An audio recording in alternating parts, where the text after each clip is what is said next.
Good morning everyone. 4 जुलाई 2021 को mail DSSB pol science का paper हुआ है।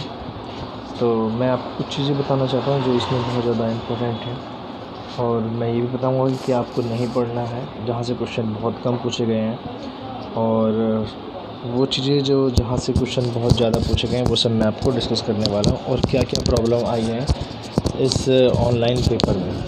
ठीक है, तो सबसे पहली बात तो मैं ये करना चाहता हूँ कि आपको ये बता दूँ कि इसमें जो है 180 मिनट यानी कि 3 घंटे का पेपर था हमारा। उसके बाद 300 क्वेश्चन हो जाते हैं कि 100 क्वेश्चन जो है हमारे वो 20 हैं मैथ की, 20 हैं हिंदी, इंग्लिश, जीके और रीजनिंग। ठीक है, सबसे पहले रीजनिंग से स्टार्ट होता है, उसके बाद मैथ, इंग्लिश, जीके इस तरह से होता हुआ और हिंदी तक पहुँचता है। उसके बाद दूसरा पार्ट होता है हमारा 200 क्वेश्चन जो कि हमारा सब्जेक्टिव होता है, जो हमारे सब्जेक्ट से रिलेटेड होता है। उसमें भी लास्ट में क्या है कि इन्होंने क्या किया हुआ है इस टाइम ऑनलाइन में कि इन्होंने 20 जो हमारा पोर्शन है, जिस तरह से आप देख रहे हो जैसे रीजनिंग के 20 क्वेश्चन है, तो इनका एक अलग से एक डिसिप्लिन बनाया हुआ है। देखिए, रीजनिंग के जब 20 क्वेश्चन हो जाएंगे तो उसके बाद ही आप मैथ पर जा पाओगे। जब तक आप उनको सबमिट नहीं करोगे तो आप आगे जा नहीं सकते। ठीक है, तो इस तरह से ये प्रॉब्लम आ रही है। अब मान लो उसके बाद आप रीजनिंग के बाद आप जाओगे मैथमेटिक्स पे। मैथमेटिक्स मान लो कुछ बच्चों को कमज़ोर होता है तो वो उसको स्किप करेंगे और चाहेंगे कि बाद में उसको कर लेंगे, लेकिन ऐसा नहीं हो पाता। आप जा ही नहीं सकते जब तक आप उसको सबमिट नहीं करोगे, और एक बार आपने सबमिट किया तो आप वापस फिर उस पर नहीं आ सकते। ये बहुत बड़ी मुझे इसके अंदर प्रॉब्लम लगी। उसके बाद मेरे साथ भी ऐसा ही हुआ। देखो, मैंने कम से कम 2.5 घंटे में अपना पेपर कर लिया था। 27 मिनट पहले मैं कर चुका था, और इसकी रीज़न यह था कि शुरू में मुझे लगा टाइम बहुत कम है तो मैं बहुत स्पीड के साथ पेपर किया मैंने। उसके बाद क्योंकि जो मुझे क्वेश्चन नहीं आते थे वो मैंने वहाँ पर उसको छोड़ दिए, और जो क्वेश्चन मुझे आते रहे मैं उसको करता रहा और आगे बढ़ता रहा। लेकिन फिर जैसे ही मैंने 20 क्वेश्चन मैथ के किए तो मुझे लगा कि अब टाइम बहुत कम है, तो मैंने 10-15 क्वेश्चन किए और कुछ छोड़ दिए, 7-8 क्वेश्चन छोड़ दिए। तो उसके बाद मैं आगे मूव किया तो फिर वापस उसमें आने का कोई चांस है ही नहीं। तो मेन प्रॉब्लम हमारी ये है कि हम वापस मूव नहीं कर रहे हैं, और एक बार सबमिट करने के बाद तो आपको ये डिसाइड करना है कि किस तरह से 180 मिनट को आप यूटिलाइज़ करेंगे। मेरा मानना यह है कि आप रीजनिंग और मैथ के क्वेश्चन एक भी ना छोड़ें, क्योंकि आपके पास टाइम बहुत बच जाएगा। मुझे लगता है, देखो, जहाँ पर हमारा जीके की बात है तो जीके आप केवल 5 मिनट में कर सकते हैं। जीके बहुत इजी आ रहा है, कोई पढ़ने की ज़रूरत नहीं, आपकी बेसिक अंडरस्टैंडिंग बहुत ज़रूरी है, वही काफ़ी है। ठीक है, उसके बाद हिंदी के क्वेश्चन आप सारे कर लोगे 5 मिनट के अंदर। तो देखो, 5 मिनट में हमारा ये हो रहा है और 5 मिनट के अंदर हमारा हिंदी हो रहा है। 10 मिनट हो गए, आपने 40 क्वेश्चन अटैम्प्ट कर लिए 10 मिनट के अंदर। ठीक है, रीजनिंग में आप अगर टाइम कुछ क्वेश्चन ऐसे तो रीजनिंग में आपको टाइम कंज्यूमिंग होता है, आप उनको करो आराम से। रीजनिंग देखो सभी हो जाते हैं, और छोड़ना बेवकूफ़ी है।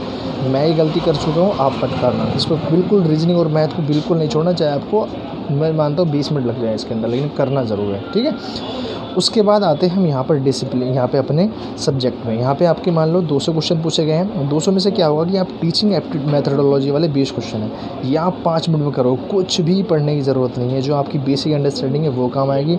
कोई बुक में आप टाइम वेस्ट मत करना। ठीक है, बचे कितने हमारे 180 क्वेश्चन। अब 180 क्वेश्चन में क्या किया हुआ इन्होंने, 9 डिसिप्लिन 1, डिसिप्लिन 2, तो इस तरह से 180 क्वेश्चन या 20 क्वेश्चन का इन्होंने स्लॉट बना हुआ है। आप 20 क्वेश्चन सबमिट करोगे तब आगे जाओगे। तो इसमें क्या होता है, मैंने क्या किया कि जो लॉन्ग क्वेश्चन थे, जो समझ नहीं आ रहे थे एक बार में, मैंने उनको छोड़ करके आगे बढ़ा। अब आगे बढ़ने के बाद 20 क्वेश्चन हो गए तो फिर मैंने एक बार देखा, और जो बिल्कुल समझ नहीं आया तो फिर मैंने उनको छोड़ दिया और आगे बढ़ गया। लेकिन फिर बाद में टाइम में मेरे को बचा बहुत ज़्यादा, तो मैं थोड़ा सा निराश हुआ हूँ इस बारे में कि मैं वापस नहीं जा पा रहा हूँ। और मैथ और रीजनिंग की में तो बहुत ज़्यादा नुकसान हुआ मुझे। मैं कर लेता सारे क्वेश्चन, लेकिन बाय मिस्टेक कर नहीं पाया क्योंकि उसमें टाइम ज़्यादा लग रहा था। वैसे सॉल्व कर सकते हैं, मैथ इतना आसान है, बहुत ज़्यादा कुछ ज़्यादा मुश्किल नहीं था। ठीक है, लेकिन ऑप्शन से भी कर सकते हैं उसको। तो ये आपको ध्यान रखना कि आपको टाइम किस तरह से मैनेज करना है। मेरा मानना यह है कि आप मैथ और रीजनिंग पर ठीक कर लेना। ठीक है ना, उसके बाद आप मैथडोलॉजी के लिए 5 मिनट बचा कर सबसे लास्ट में मैथडोलॉजी वाला पार्ट आएगा, और वो आप आराम से 5 मिनट कर लो, कुछ भी टेंशन मत लेना उसकी आप। और जो पॉल साइंस के क्वेश्चन है उनको भी सही से अटैम्प्ट करना।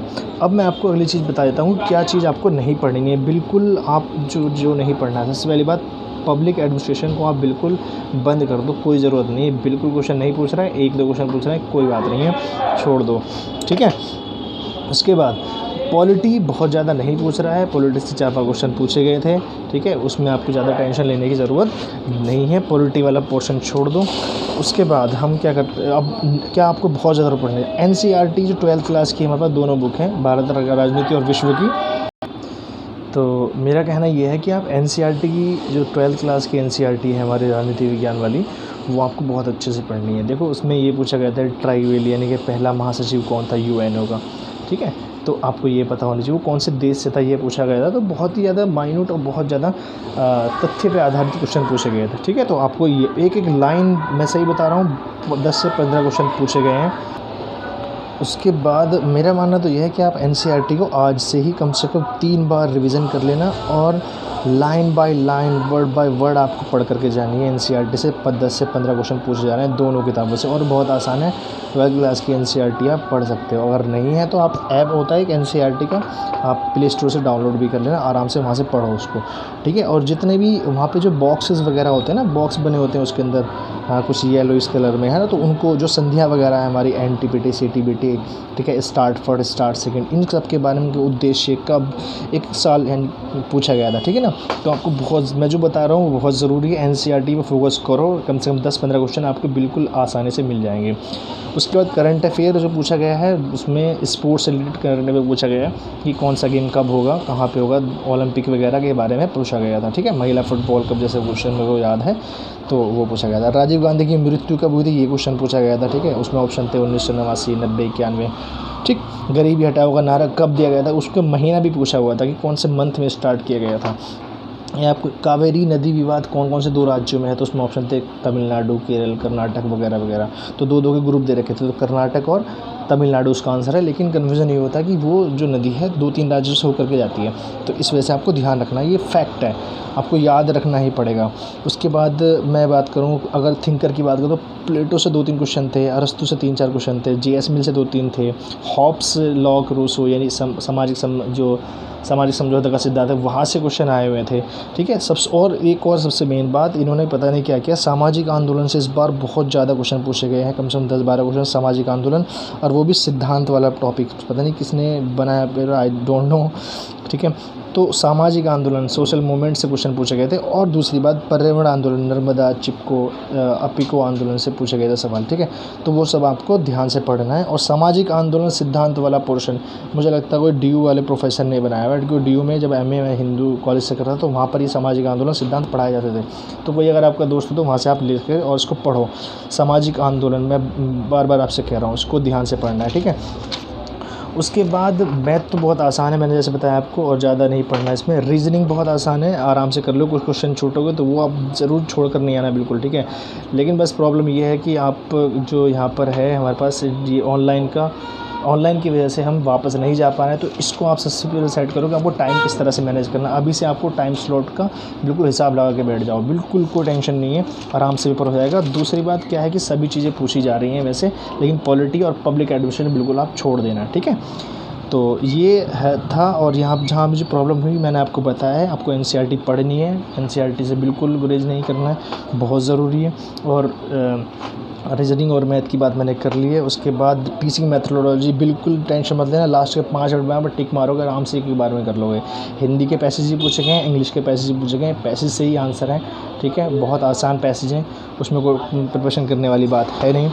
उसके बाद मुझे क्वेश्चन याद आ रहा है, कुछ स्टेटमेंट ऐसे पूछे जा रहे हैं जो कि आपने नॉर्मली नहीं पढ़े होंगे, ठीक है। नेट JRF में भी ऐसे स्टेटमेंट मैंने नहीं देखे थे, अजीब से स्टेटमेंट है सारे।